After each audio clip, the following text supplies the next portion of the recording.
नमस्कार दोस्तों, स्वागत है आपका अपने YouTube channel GK by Astro में। Good morning to all of you. आज है 14 जनवरी। जी हाँ, डेली की तरह आज फिर हम आपके लिए लेके आए हैं करंट अफेयर से रिलेटेड इंपॉर्टेंट क्वेश्चंस वाली वीडियो। ये चैनल करंट अफेयर से रिलेटेड इंपॉर्टेंट क्वेश्चंस प्रोवाइड कराता है ताकि आप अपने एग्जाम की तैयारी अच्छे से कर पाएँ। तो देर न करते हुए शुरू करते हैं आज के अपने पहले क्वेश्चन से। चुनाव आयोग ने गोवा, पंजाब, मणिपुर, उत्तराखंड और उत्तर प्रदेश के विधानसभा चुनावों की घोषणा की। जी हाँ, अब इसके मुख्य चुनाव आयुक्त कौन हैं? ऑप्शंस हैं ए अचल कुमार ज्योति, बी अनिल त्रिपाठी, सी सुशील चंद्र या डी सुनील अरोड़ा। जी हाँ, चुनाव आयोग के मुख्य चुनाव आयुक्त कौन हैं? इसका सही उत्तर है सी सुशील चंद्र जो हैं चुनाव आयोग के मुख्य चुनाव आयुक्त हैं। भारत के मुख्य चुनाव आयुक्त भारत के चुनाव आयोग के प्रमुख होते हैं। भारत के चुनाव आयोग की यह शक्ति भारत के संविधान के अनुच्छेद 324 से ली गई है।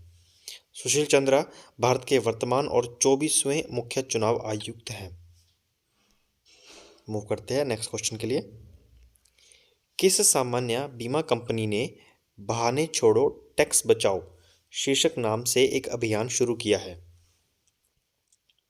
किस सामान्य बीमा कंपनी ने बहाने छोड़ो टैक्स बचाओ शीर्षक से एक अभियान शुरू किया है?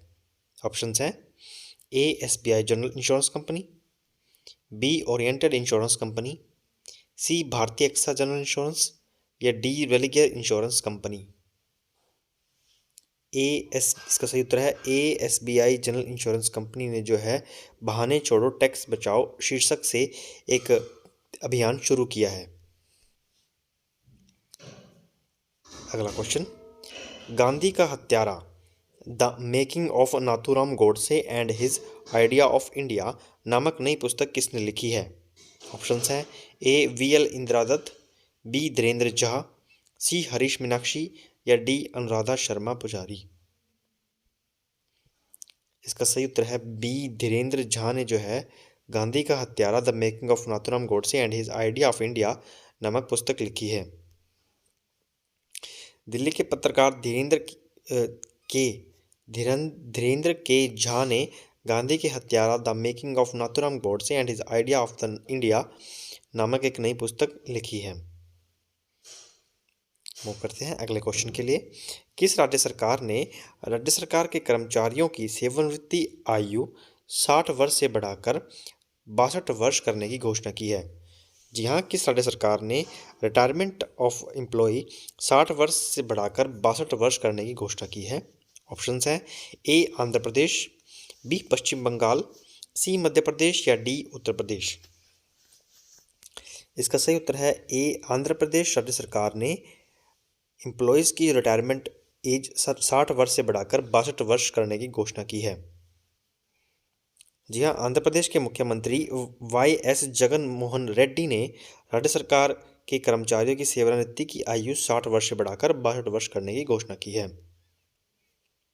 नेक्स्ट क्वेश्चन, रेल मंत्री अश्विनी वैष्णव ने नई लॉन्च की गई अगरतला जिरीबाम अगरतला जनशताब्दी एक्सप्रेस को हरी झंडी दिखाई। यह किस राज्य के बीच पहली रेल लाइन कनेक्शन है? जी हाँ, रेल मंत्री अश्विनी वैष्णव ने अगरतला जिरीबाम अगरतला जनशताब्दी एक्सप्रेस को हरी झंडी दिखाई। यह किस राज्य के बीच पहली रेल लाइन कनेक्शन है? ऑप्शंस हैं ए त्रिपुरा और पश्चिम बंगाल, बी त्रिपुरा और मिजोरम, सी मिजोरम और मणिपुर या डी त्रिपुरा और मणिपुर। इसका सही उत्तर है डी त्रिपुरा और मणिपुर। जी हाँ, ये जो रेल है अगरतला जिरीबाम अगरतला जनशताब्दी, ये त्रिपुरा और मणिपुर के बीच पहला रेल लाइन कनेक्शन है। मूव करते हैं। रेल मंत्री अश्विनी वैष्णव ने नई लॉन्च की गई अगरतला जिरीबाम अगरतला जनशताब्दी एक्सप्रेस को हरी झंडी दिखाई। यह त्रिपुरा और मणिपुर के बीच पहला रेल लाइन कनेक्शन है। मूव करते हैं अगले क्वेश्चन के लिए। पेट्रोलियम निर्यातक देशों के संगठन के नए महासचिव के रूप में किसे नियुक्त किया गया है? ऑप्शंस हैं ए अब्दुल रहमान अल बजाजी, बी अशरफ टी लुत्फी, सी हैतम अल घैसी, डी फुआद रूहानी।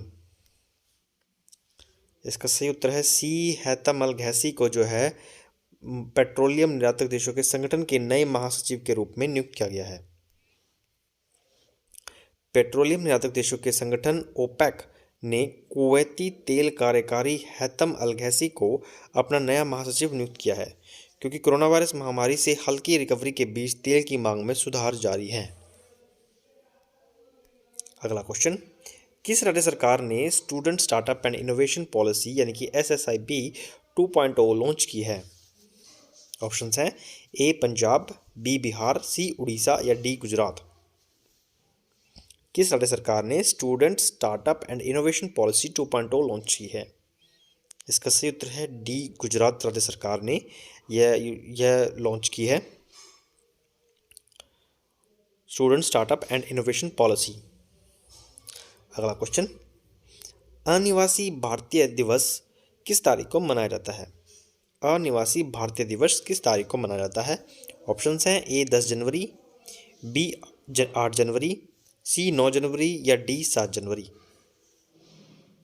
इसका सही उत्तर है सी, 9 जनवरी को जो है अनिवासी भारतीय दिवस मनाया जाता है। अनिवासी भारतीयों द्वारा राष्ट्र के कल्याण और विकास के लिए किए गए उपकार और योगदान को चिन्हित करने के लिए 9 जनवरी को भारतीय गणराज्य द्वारा अनिवासी भारतीय दिवस मनाया जाता है। अगला क्वेश्चन, खादी ग्राम उद्योग ने हाल ही में भारत की पहली मोबाइल शहद प्रसंस्करण वैन कहाँ लॉन्च की है? जी हाँ, किसने? खादी ग्राम उद्योग आयोग ने रिसेंटली भारत की पहली मोबाइल शहद प्रसंस्करण वैन लॉन्च की है। वो कहाँ पर की है? ऑप्शंस हैं ए लखनऊ, बी भोपाल, सी गाजियाबाद या डी जयपुर। इसका सही उत्तर है सी, गाजियाबाद में जो है खादी ग्राम उद्योग ने मोबाइल शहद प्रसंस्करण वैन लॉन्च की है। खादी एवं ग्राम उद्योग आयोग के अध्यक्ष विनय कुमार सक्सेना ने गाजियाबाद के सिरोरा गांव में देश की पहली मोबाइल शहद प्रसंस्करण वैन का शुभारंभ किया है। मूव करते हैं अगले क्वेश्चन के लिए। निम्नलिखित में से किसे इसरो के ISRO Indian space research organisation के 10वें अध्यक्ष के रूप में नियुक्त किया गया है? ऑप्शंस हैं के सिवन, बी एस सोमनाथ, सी जी सतीश रेड्डी या डी टीवी सोमनाथन। जी हाँ, किसे 10वें अध्यक्ष के रूप में नियुक्त किया गया है इसरो के? इसका सही उत्तर है बी एस सोमनाथ को जो है इसरो के 10वें अध्यक्ष के रूप में नियुक्त किया गया है। हाल ही में प्रख्यात रॉकेट वैज्ञानिक एस सोमनाथ को भारतीय अंतरिक्ष अनुसंधान संगठन इंडियन स्पेस रिसर्च ऑर्गेनाइजेशन का नया अध्यक्ष और साथ ही अंतरिक्ष सचिव नियुक्त किया गया है। जी हाँ, यह बात करते हैं इसरो की। इसरो कब स्थापित हुई थी? इसरो कब स्थापित हुई थी? ये स्थापित हुई थी 15 अगस्त 1969 में। और इसका मुख्यालय कहाँ है? इसका मुख्यालय है बेंगलोर में। जी हाँ, इसरो का मुख्यालय बेंगलोर में है और ये कब स्थापित हुई थी? 15 अगस्त 1969 को। अब इसके 10वें अध्यक्ष के रूप में एस सोमनाथ को चुना गया है। अगला क्वेश्चन, किस देश ने 7 महीने के बाद ट्विटर से प्रतिबंध हटा लिया है? जी हाँ, वह कौन सा देश है जिसने ट्विटर से प्रतिबंध हटा लिया है? ऑप्शंस हैं ए नाइजीरिया, बी मिस्र, सी सूडान या डी ईरान। इसका सही उत्तर है ए नाइजीरिया देश ने जो है ठीक 7 महीने बाद ट्विटर से अपना प्रतिबंध हटा लिया है। सोशल नेटवर्किंग साइट पर बंद होने के 7 महीने बाद नाइजीरिया ने ट्विटर पर से अपना प्रतिबंध हटा लिया है। क्षेत्रीय अलगाववादियों को दंडित करने के बारे में राष्ट्रपति मोहम्मद बुहारी के एक ट्वीट के बाद नाइजीरिया की सरकार ने पिछले जून में ट्विटर को निलंबित कर दिया था। मूव करते हैं अपने अगले सेशन के लिए, जिसमें हम one liner current affairs discuss करते हैं। तो आज के कुछ पॉइंट्स इसी तरह हैं। पीएम मोदी ने पूरे तमिलनाडु में 11 नए सरकारी मेडिकल कॉलेज का उद्घाटन किया है। नेक्स्ट, पीएम सुरक्षा चूक, जो अभी पीएम की सुरक्षा में जो चूक हुई है उसके लिए सुप्रीम कोर्ट ने पूर्व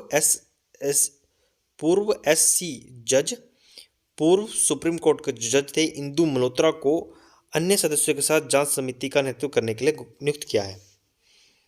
जी हाँ, पीएम की सुरक्षा की चूक हुई थी उसके लिए एक समिति का गठन हुआ है, जिसमें जो पूर्व एससी सुप्रीम कोर्ट की जज थी वो इंदु मल्होत्रा होंगी।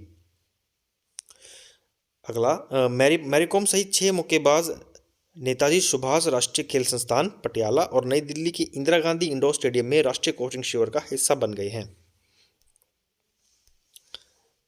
नेक्स्ट, यूनेस्को का विश्व धरोहर केंद्र अपनी वेबसाइट पर भारत के यूनेस्को विश्व धरोहर स्थलों के हिंदी विवरण प्रकाशित करने पर सहमत हो गया है। जी हाँ, ये बहुत बड़ी बात है, जिसमें यूनेस्को की वेबसाइट पर भारत के यूनेस्को विश्व धरोहर स्थलों को हिंदी में प्रकाशित करने किया जाएगा। नेक्स्ट, भारत ने INS विशाखापत्तनम से ब्रह्मोस मिसाइल के उन्नत C2C संस्करण का सफलतापूर्वक परीक्षण किया है। आज के लिए बस इतना ही। उम्मीद करता हूँ आपको ये क्वेश्चंस पसंद आए हों। वीडियो ज़रा सी भी अच्छी लगे तो प्लीज़ लाइक कीजिएगा और शेयर ज़रूर कीजिएगा। अगर आप चैनल पर पहली बार आए हैं तो चैनल को सब्सक्राइब कीजिए और बेल नोटिफिकेशन ऑन कीजिए ताकि आप हमारे डेली अपडेट्स पा सकें। यहाँ तक वीडियो देखने के लिए धन्यवाद। Have a nice day.